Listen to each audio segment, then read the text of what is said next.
kapag nag-aaway sa iba pumupunta.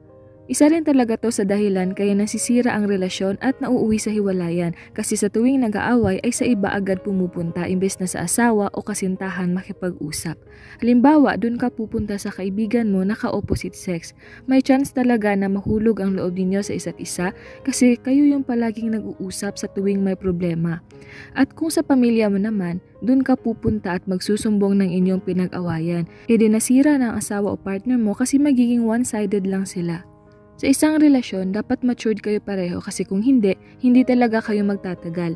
Kung may problema kayo, dapat pag-usapan ninyo ito. Huwag nang ikwento sa kahit kanino kasi kayo lang din ang makakapagbigay ng solusyon dito. Lack of constant communication. Isa talaga to sa pinakamahalaga pagdating sa isang relasyon.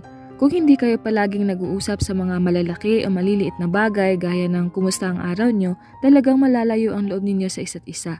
Lalo na kung may samaan kayo ng loob, dapat mag-usap kayo at kung pareho pang mataas ang emosyon nyo, pwedeng maya-maya na pero wag ugaliing umalis agad hanggang hindi na napag-usapan pa ang nangyari.